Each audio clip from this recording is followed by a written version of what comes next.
at the Tampa Bay Tiny Home at the International Builders Show, and I'm here with Chris Short. Nice to see you, Chris. Thanks for having me. Yeah, thank you so much for being here. And we're here showcasing your tiny home.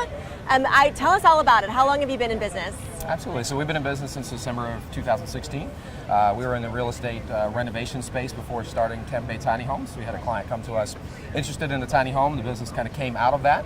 And here we have a 24-foot by 8.5-foot, about 275 square feet tiny home that we brought to the show. That's great. Now, this tiny home seemed to be a trend, but it seems to be sticking around. What are your thoughts on this whole movement of the downsizing into tiny homes? Absolutely. I think you hit on it. It's something deeper than just the home. So it's a lifestyle change typically for the people that we're working with. And those people are looking to reduce their footprint, whether that's a carbon footprint or a financial footprint, but they're looking to have a lot more freedom with their life by not having so many obligations, whether that's material or financial. And so that trend underlies a lot of this, and is why it seems to be a bigger thing than just the houses. So we think there's a huge market to it for individuals living in it, as well as investment properties, people who want a lake house or a cabin, things of that nature, or people who want to go out and rent these as an investment property. There's a lot of different avenues that people are taking advantage of. Okay, so you're saying that it's an investment property as well as people who want to go out and buy them and live in them themselves? Absolutely, yeah. So I mean, it has a lot of different varieties of ways that people can take advantage of what a tiny home is. And so some folks are, again, looking to get an investment property, be able to rent that out when they're not using it at the lake possibly, or rent it out and make a profit on Airbnb.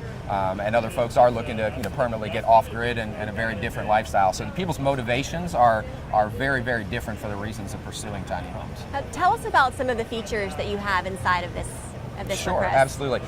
Some folks don't know what to expect when they see a tiny home. They kind of just think it's going to be very plain. And our tiny home is a full-featured, has pretty much every feature that you'd expect in a residential home, such as Mitsubishi air conditioning. We've got washer and dryer. We've got a fireplace. We've got an air exchanger. We've got a loft with a lot of storage built into the stairs. Really nice kitchen area, full-size refrigerator. So it really has all the features of home essentially, and obviously it's also mobile, so you can take it with you.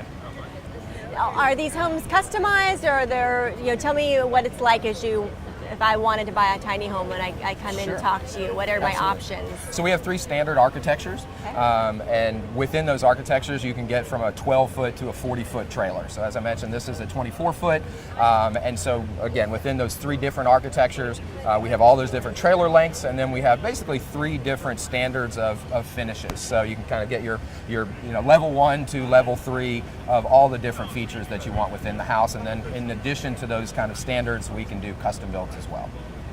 It's fantastic. Do you see that this is going to continue on? Or is this the end of the tiny home era? You think it's going to just have more direction? I think what we see on TV and people permanently living in tiny homes is the extreme point of the tiny home market, and that's why it's so entertaining and so interesting. I think that's the tip of the iceberg, and underlying that you have affordable housing, which this is a very straightforward solution for. You've got folks looking, again, for an investment rather than a $200,000 investment property. How about a $50,000 investment property that can rent itself and pay for itself? So I think all of these other factors are what's really going to drive it. But the main thing is you've got some inhibitors to it growing right now. Most of that is where to put it and how to finance it. And so as those 2 things are, as we get solutions for those, that's what will really allow it to come to its full volume that I think it actually can come to. So Chris, how has it been being a part of iShow.com and being exposed to all these different products and vendors?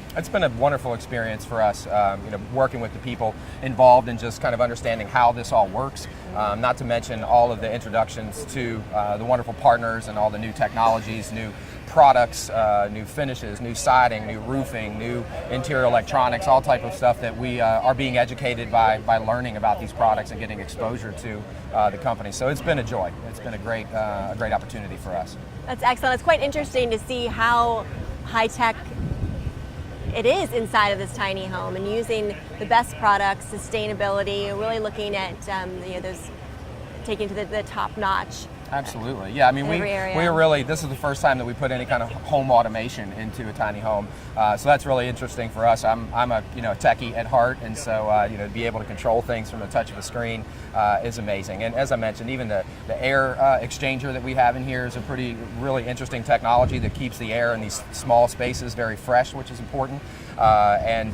Just overall, a lot of the technology that we have in there, you're not going to find in your standard tiny home. So this is pretty high end from that perspective. We're excited about it. Excellent. Well, thanks again for being with us, Chris. Absolutely. From the International Builder Show 2018, I'm Krista Inakovsky with NGHTV.com.